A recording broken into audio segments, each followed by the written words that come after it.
केले? क्षमतावान घरी बसले आणि फक्त ते स्टेज भूषवणारे झाले. ही खरी गंमत आहे. तेव्हा असा विषय फार असा आहे की कितीही बोलता येईल. सूत्ररूपाने सांगायचं झालं, आजच्या बुद्धिजीवींनी कोणती जबाबदारी पत्करावी की या देशामध्ये संविधानाचा मान राखला जाईल, संविधान निर्माण होईल, खऱ्या अर्थाने अंमलात येईल. संविधानिक नीतिमत्ता, constitutional morality, even constitutional culture, संस्कृती, आमची संस्कृती, मानवतावादी संस्कृती निर्माण होईल. यासाठी काय करावं? जे दुखित पीडित लोक आहेत त्यांची आपसातील भांडणं थांबवण्यासाठी त्यांना त्यांचं मूळ सांगणे, विचारवंत विचाराची मांडणी करतील, प्रचारक निर्माण होण्याची गरज आहे फार मोठ्या प्रमाणामध्ये. नुसते विचार मांडणारे असून काय उपयोगाचे? प्रचारक कोण निर्माण करतील? We need propagandist. विचार मांडणाऱ्यांनी विचार मांडावा, त्याची चौकट निर्माण करावी, पण जनसामान्यापर्यंत पोहोचवण्यासाठी तो एक वर्ग प्रचारकाचा निर्माण केला पाहिजे. बुद्धाने काय केलं? सगळे सिद्धार्थ गौतम बुद्ध होते का त्यांच्या बरोबर असलेले? अर्हत असतील नसतील, भिक्षूंची एक मोठी फौज होती. सगळे एका पातळीवर होते काय? कोणी अर्हत झाले, कोणी नाही झाले. आणि बुद्धाच्या बरोबर बुद्ध तर कोणी बनलेच नाही त्या सगळ्या पातळ्या ओलांडून. मग बुद्धाने केलं काय? भिक्षू संघ निर्माण केला. बाबासाहेबांनी त्याचं उत्तर दिलं की बुद्ध संघ निर्माण करण्यामध्ये बुद्धाचा हेतू काय?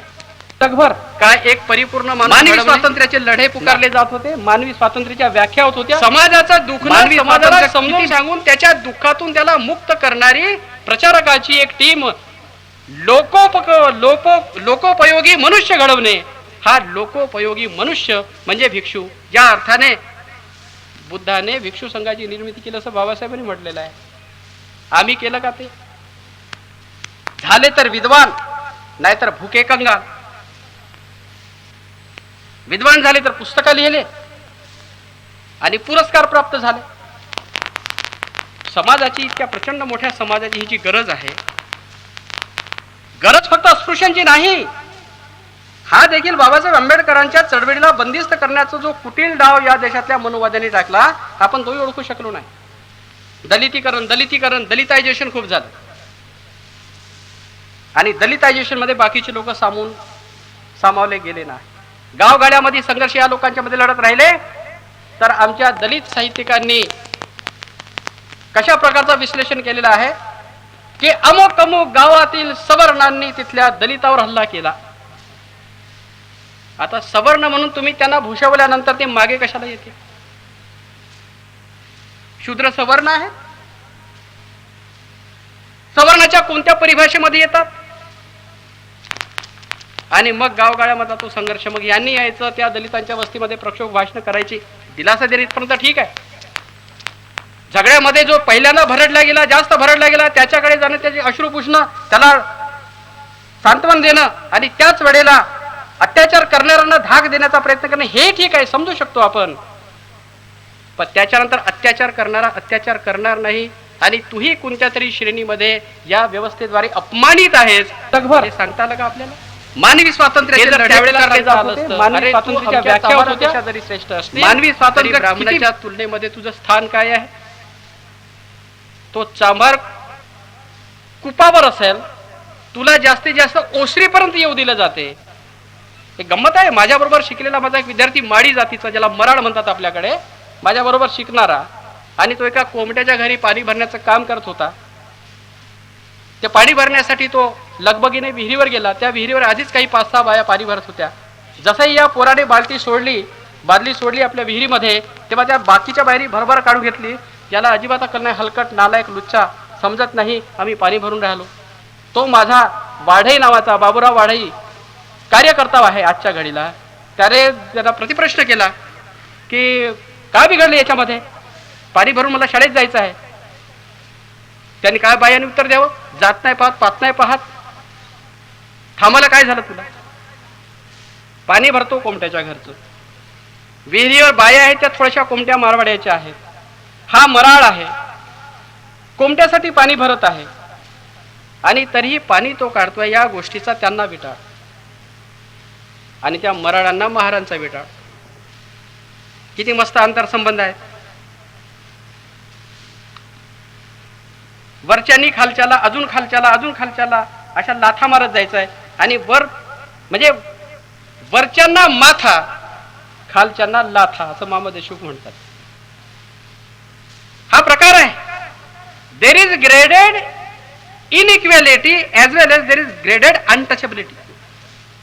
हे ग्रेडेड अनटचेबिलिटीचं उदाहरण आहे. आपण कधी शिकवू शकलो हे?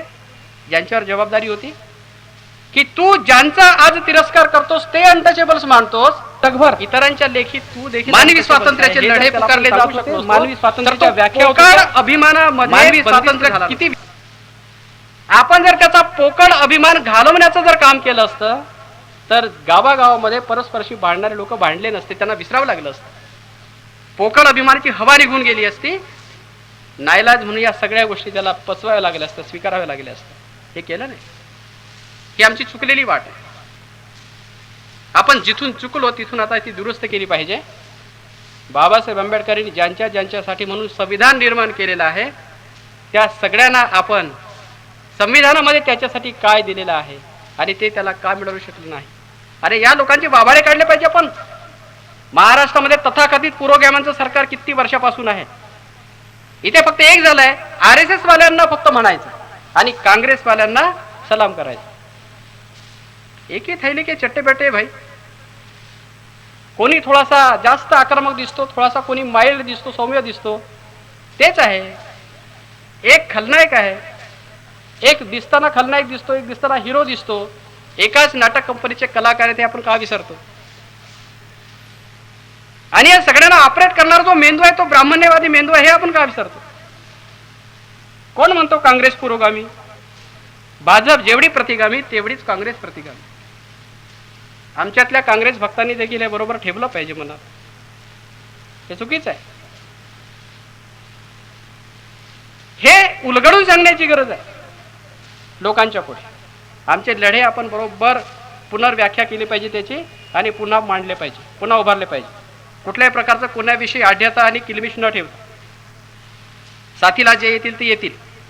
आम्ही डगमगण्याचं कारण नाही. आणि कोणीतरी इतरांच्या तुलनेमध्ये चांगलं दिसतो आणि आपला काहीतरी पदार्थ टाकतो म्हणून मानवी स्वातंत्र्याचे लढे पुकारले जात होते. मानवी स्वातंत्र्याच्या व्याख्या होत होत्या. मानवी स्वातंत्र्य किती सायकॉलॉजी आहे. माझ्या मोठ्या बहिणीचे मिस्टर रेंजर होते, रिटायर झाले. ते पराकोटीचा परंपरावादी माणूस. आणि त्यांच्या जीपमध्ये आम्ही काही लोक बसून चाललो होतो. एक शिक्षक अगतिक होता बिचारा, त्याला त्याच्या गावाकडे जायसाठी दुसरी काही संधी नव्हती. या रेंजरने त्याला आपल्या गाडीत जागा दिली. तो शिक्षक मोठा जयभीमवाला. ते गाणं आहे ना, येता जाता वेड्या जयभीम कर नाही तर मर, इतका बाणेदार असलेला माणूस. म्हणजे जिथे बोलायचं तिथे तो बाणा. आणि या गड्यासोबत जेव्हा बसला तेव्हा एकेकाच्या निंदा सुरू झाल्या. तो अमका तसा, तो तमका तसा आहे, तो बदमाश आहे, हा असा आहे. हा शिक्षक बिचारा आपला स्वाभिमानी शिक्षक, त्याची गोची कशी होते पहा.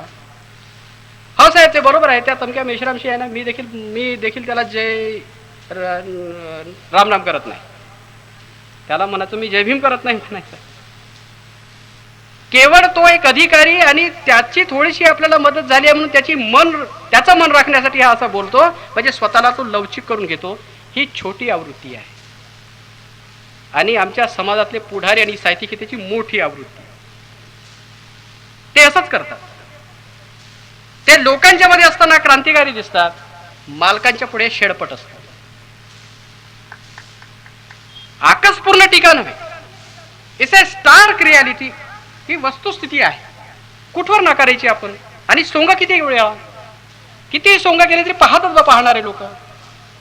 1981 मध्ये दिल्लीला एक शिखर परिषद, जागतिक शिखर परिषद झाली होती. इंदिराचा काळ होता,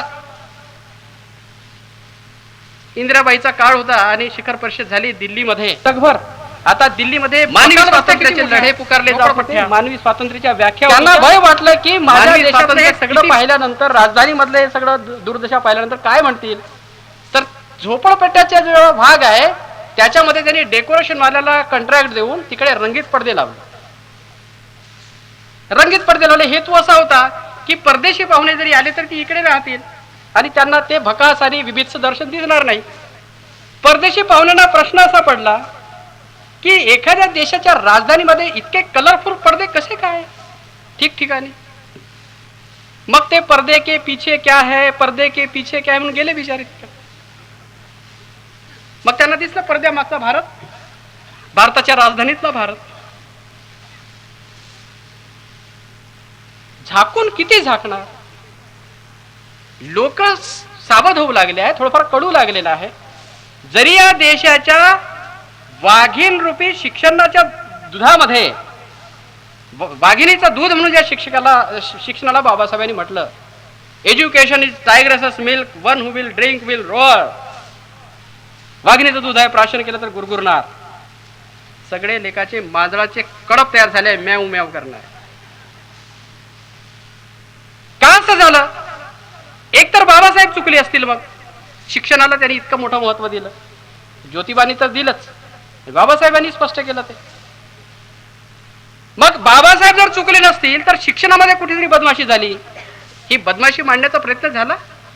अरे मोठी मोठी आंदोलन झाली, स्कॉलरशिप बढाव, वसतिगृहाच्या सवलती द्या, अमक द्या, तमक द्या.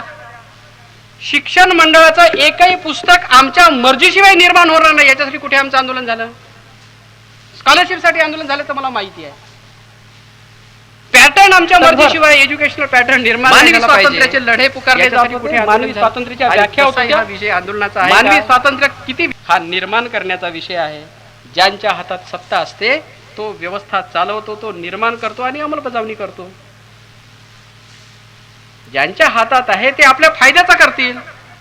त्यांनी तुमच्या फायद्याचं काय करावं. तुम्ही त्यांचं हिरवं कुरण 1000 वर्षाचे तुमच्यावर यथेच्छ चरणारे हे जनावर तुमच्यासाठी कशाला काही करतील. आम्हाला जरी सगळं पाहिजे, शिक्षण व्यवस्था आमच्या मनासारखी पाहिजे, मानवता मूल्याधिष्ठित. आम्हाला आर्थिक व्यवस्था पाहिजे, समताधिष्ठित, शोषण विरहित. आम्हाला आदर्श राजवट पाहिजे. या सगळ्या गोष्टी आम्हाला पाहिजे. तर ते निर्माण करण्याची, चालवण्याची ताकद आमच्या हातात पाहिजे. हे काय आंदोलनाचे आणि मागण्याचे विषय आहेत काय. राजसत्ता चांगली चालवा याचं काय आंदोलन होईल. तुम्ही अर्थव्यवस्था बरोबर बनवा बरं, याचं काय आंदोलन कराल तुम्ही. तुम्ही शिक्षण व्यवस्था बरोबर केली पाहिजे बरं, हे काय आंदोलन होईल. हे आंदोलन तग धरेल. काही गोष्टी मागायच्या असू शकतात, निवेदन ठेवण्याच्या काही विषय असू शकतात, सगळे नाही. हे फंडामेंटल आहे, ते बेसिक आहे. या व्यवस्था आम्हीच आमच्या ताब्यात घ्यायला पाहिजे. आज सगळ्यात मोठी जर कोणती महत्वाची गोष्ट आणि गरज असेल तर आम्ही हा तळागाळातील पिचलेला आणि जातीमुळे परस्परापासून विभागलेला हा जो या देशातला बहुजन समाज आहे त्याला एक करण्याचा प्रयत्न केला पाहिजे. तर नतद्रष्टांची काही पुस्तकं मला त्या ठिकाणी मिळाले. मूल वंशवाद हा म्हणजे बाबासाहेबांच्या विचारांचा पराभव करणारा वाद आहे. त्या महाभागांची अशी अपेक्षा दिसते की सगळ्या टप्प्यावरचं कार्य बाबासाहेबांनी करून ठेवायला पाहिजे होतं आणि या बोडक्यांसाठी काहीच नाही ठेवायला पाहिजे होतं. जगभर काय मानवी स्वातंत्र्याचे लढे पुकारले जात होते, मानवी स्वातंत्र्याच्या व्याख्या होत होत्या. प्रॅक्टिकल सोशल वर्कमध्ये किती पुन्हा कुठल्या कुठल्या गोष्टी केल्या असतात त्यांनी. अरे तुमची दूरदृष्टी नाही, खुजे लोक तुम्ही. खुज्यांना काय दिसत. म्हणून मी एक म्हणतो नेहमी, महान कार्यासाठी महान लोक लागतात. महान कार्यासाठी महान लोक लागतात. एखादी वस्तू उंचावर ठेवली असेल तर हा बुटका किती टिंगूस टिंगूस उड्या मारेल, त्याचा हात नाही पुरत. परंतु मनोहर सरांसारखे उभे झाले उंच धिप्पाड की त्यांचा हात पुरतो, आणू शकतात खाली. बुटकेच उड्या मारत राहिले. आपल्या आंदोलनाचं कसं झालं, बुटके उड्या मारत आहे. बाबासाहेबांचं महान कार्य पुढे न्यायचं, बुटका कसा नाही. बुटका कसा नाही.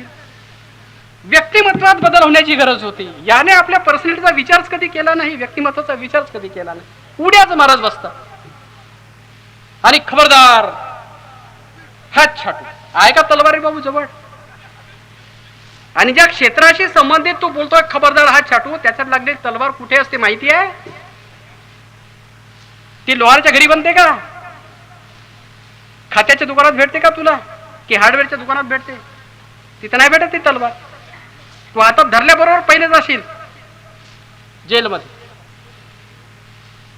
असे हे मूर्ख लोक. म्हणून people get the leader what they deserve. नेतेही तसेच मिळतात जसा समाज असतो. महापुरुष त्याला अपवाद असतात, महान उंचीचे असतात.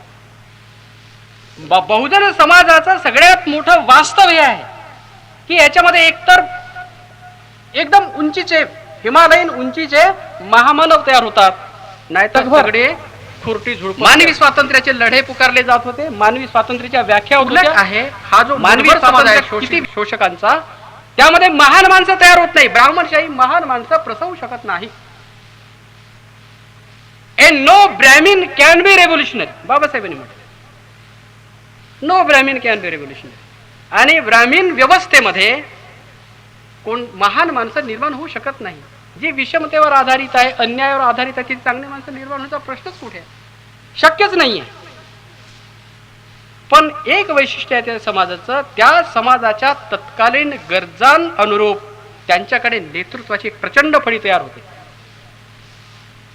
आणि ती त्यांच्यामध्ये सातत्याने विद्यमान आहे.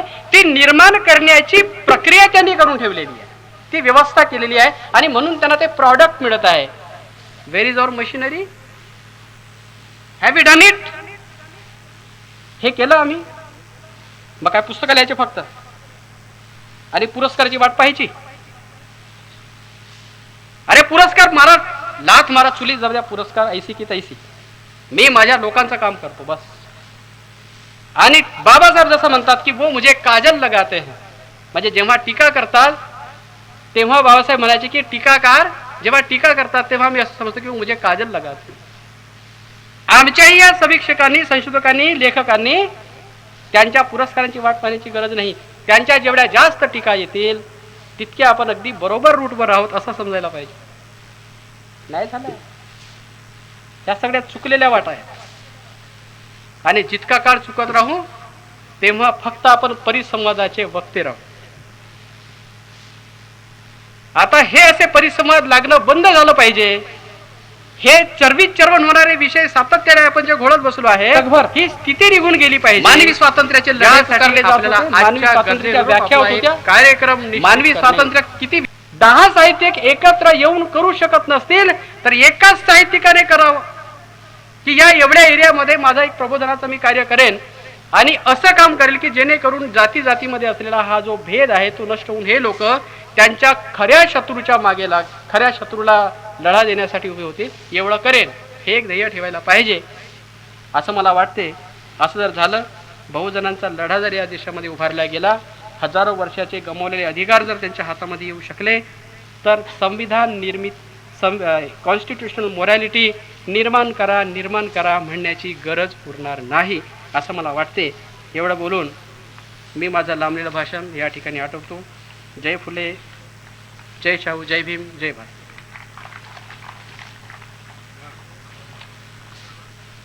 जय भीम सर. खरोखर आपण विषयाला न्याय दिला आणि साहित्यिक लोकांवरही योग्य जबाबदारी टाकलेली आहे. त्याची दखल आमच्या इथे बसलेल्या साहित्यिक लोकांनी नक्कीच घेतली असेल असं मला वाटतं. आपण बऱ्याच वेळचा इथे बसलेले आहात, त्या व्यक्तीला मी इथे पाचारण करणारच आहे. विजयाचे स्तुतिगीत जोत्सनेच्या प्रांगणात रागिणीच्या तालावरी सरस्वती होती गात, ही कविता आपल्या वर्ग मैत्रिणीच्या नावावरून लिहिणारे आदरणीय आयुष्यमान डॉक्टर मनोहर सर, मी यांना इथे पाचारण करतो. त्यांनी विषयाला जरूर न्याय द्यावा.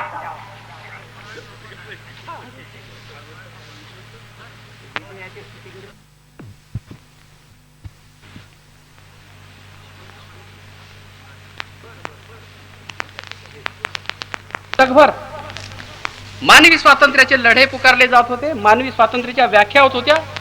मानवी स्वातंत्र्य किती आपल्या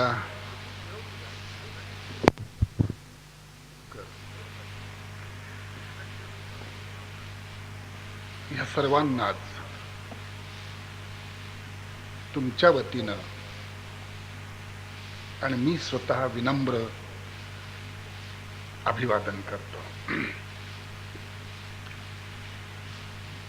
आज आपल्या या गावामध्ये फुले शाहू आंबेडकर संमेलन, साहित्य संमेलन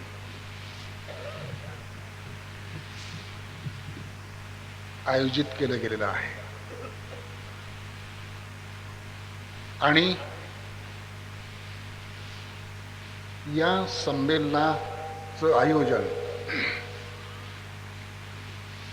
प्राध्यापक अनिल काणेकर यांनी केलेलं आहे. या आपल्या ग्रामीण विभागात अशा प्रकारचं संमेलन त्यांनी आयोजित केल्याबद्दल आणि या संमेलनामध्ये संविधानाच्या नैतिकतेच्या संदर्भातला विषय त्यांनी ठेवल्याबद्दल आणि भारतीय समाजामध्ये नागरिकांच्या मध्ये संविधानातील नैतिकता रुजवण्याच्या संदर्भामध्ये साहित्यिकांची जबाबदारी काय आहे जगभर ती त्यांनी मानवी स्वातंत्र्याचे लढे पुकारले जात होते. मानवी स्वातंत्र्याच्या व्याख्या होत होत्या. मानवी स्वातंत्र्य किती जो विषय ठेवला आहे तो विषय त्यांनी ठेवल्याबद्दल, अत्यंत महत्वाचा विषय त्यांनी ठेवल्याबद्दल चर्चेसाठी खरं म्हणजे त्यांना धन्यवाद दिले पाहिजेत. भगिनींनो आणि बंधूंनो, या ठिकाणी आपण मागल्या जवळजवळ 3-4 तासांपासून वक्त्यांची भाषणं ऐकतात. अत्यंत महत्वाची भाषणं.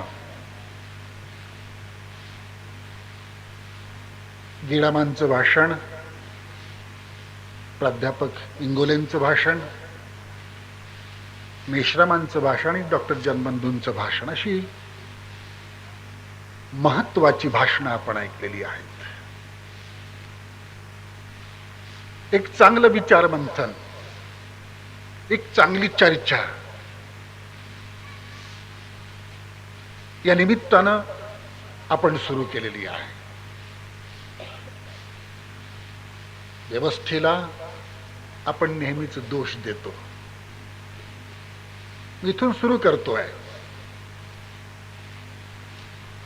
व्यवस्थेला आपण नेहमीच दोष देतो. व्यवस्थेनं आम्हाला गुलाम केलं, सगळ्या दृष्टींनी दुबळं केलं. हजारो वर्ष आम्हाला मानवी स्वातंत्र्याचे लढे पुकारले जात होते. मानवी स्वातंत्र्याच्या व्याख्या होत होत्या. मानवी स्वातंत्र्य साऱ्या किती प्रकारचे दोष आपण व्यवस्थेला देतो. कधीतरी ह्याचाही विचार करावा लागतो की ह्याच्यात माझाही काही दोष असेल का. मानवतेच्या दरबारामध्ये त्यांनी चुका केल्या आणि मानवतेच्या या संसदेमध्ये आमच्याही हातून काही चुका झाल्या असतील का, याचाही विचार करायची गरज आहे. आमच्या साहित्यिकांनी हा विषय साहित्यिकांच्या अनुषंगानं आहे. आपल्याला बरं वाटलं की साहित्यिकांवरती टीका होती आहे, पण या संपूर्ण संरचनेमध्ये आपणही सगळे अंतर्भूत आहोत. या समाजातला प्राध्यापक वर्ग आहे, डॉक्टरांचा वर्ग आहे, अभियंत्यांचा वर्ग आहे, या समाजातला मोठा उद्योजकांचा वर्ग आहे,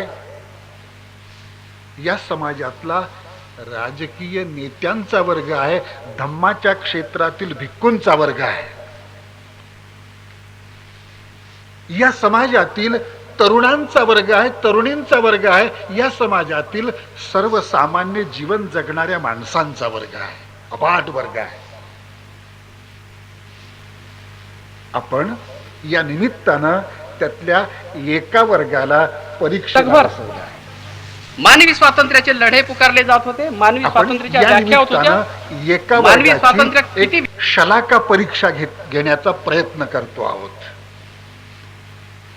हे लक्षात ठेवा की जी बोट बुडते आहे त्या बोटीत आपण सगळेच आहोत. मी या बोटीत नाही असं कोणी उगीच म्हणू नये.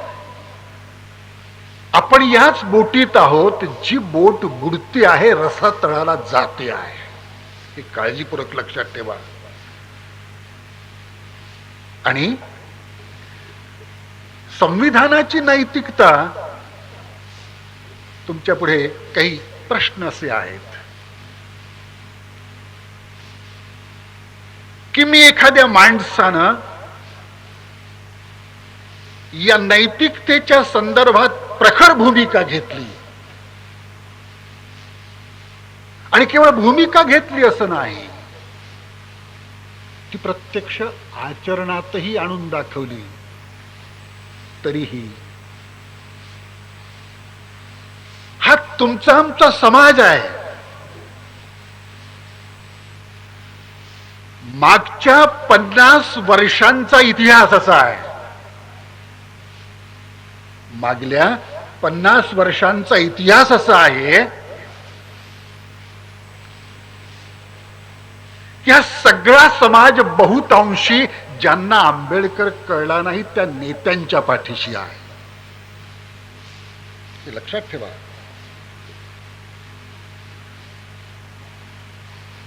साहित्यिकाला आपण एवढं महत्व नाही दिलं, हे लक्षात ठेवा. जगभर अमुक हा नेता आहे, मानवी स्वातंत्र्याचे तो आपली लढे बदली पुकारले करून जात होते, देतो, मानवी तो स्वातंत्र्याच्या आपल्याला व्याख्या होत नोकरी होत्या. देतो, तो आपला मानवी प्रश्न स्वातंत्र्य सोडवतो. किती- आणि म्हणून या नेत्यांच्या मागे बहुतांश समाज फिरतो आहे. समाजाचं विघटन नेत्यांच्यामुळे झालेलं आहे. आणि मी अनुभवाचं बोलतो आहे की त्या नेत्यांच्या अनुयायांपुढे तुम्ही बोलायला लागला तर त्या नेत्याचे अनुयायी तुमचं ऐकायला तयार होत नाहीत, ते रागवतात. ह्यांनी एक उदाहरण दिलं की मूलनिवाशांच्या संदर्भामध्ये.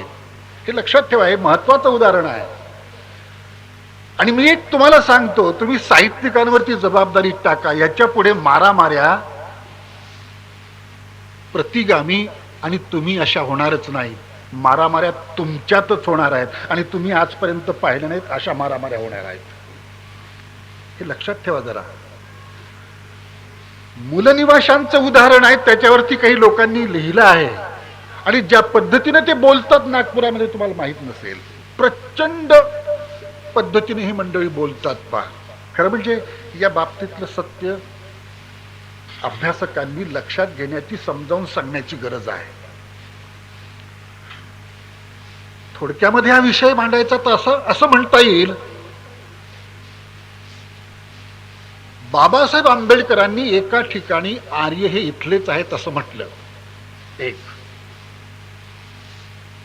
हुवेरदी शूद्राज या ग्रंथामध्ये ती आहे. ठीक आहे असं म्हटलं बाबासाहेबांनी, त्याचं एक वेगळं कारण होतं. पण त्याच्यानंतर बाबासाहेब आंबेडकरांनी आर्य बाहेर, मानवी स्वातंत्र्याचे लढे पुकारले जात होते, मानवी स्वातंत्र्याच्या व्याख्या होत होत्या. मानवी स्वातंत्र्य किती, म्हणजे मूलनिवासाचा मुद्दा उपस्थित कुठे होतो की आर्य बाहेरून आले, आम्ही मात्र इथले मूलनिवासी आहोत असं नाही आहे, असं या सिद्धांत या लोकांचं म्हणणं आहे. लक्षात ठेवा, असा तो प्रश्न आहे. पण मी काय म्हणतो या प्रश्नावर इतकं उत्कट होऊन आपल्याच मध्येच भांडणं उभी जसं काही तुमच्या चळवळी पुढे प्रश्नच नाहीत. लोकांच्या बेरोजगारीचे प्रश्न आहेत, लोकांचे अन्याय अत्याचारांचे प्रश्न आहेत, शिक्षणाचे प्रश्न आहेत, याचे प्रश्न आहेत, असंख्य प्रश्न आहेत, अंधश्रद्धांचे प्रश्न आहेत. बाबासाहेब आंबेडकरांची चळवळ कुठे चाललेली आहे त्याचे महत्वाचे फंडामेंटल प्रश्न आहेत. पण तुम्हाला आता प्रश्न पडलाय हा अमुकग्रस्त आमच्यातलाच मूलनिवासी स्वतःला म्हणतो तो आपला शत्रू आहे. हा हे लक्षात ठेवा. आपल्याला एक सांगू, तुम्हाला कदाचित वाईट वाटेल. हा एक प्रश्न झाला आणि तुमच्यातलीच माणसं या प्रश्नावर आता लढाई करायला सुरुवात करणार आहेत आणि ही लढाई पुढे पेटणार आहे. एक लक्षात ठेवा. परवा मुंबईला एक आंबेडकरी संमेलन झालं, साहित्य संमेलन झालं.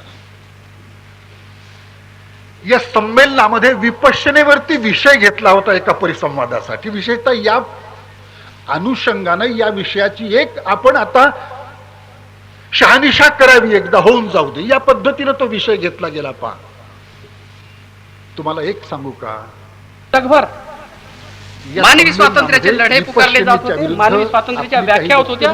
बोलली मानवी स्वातंत्र्य किती त्यांनी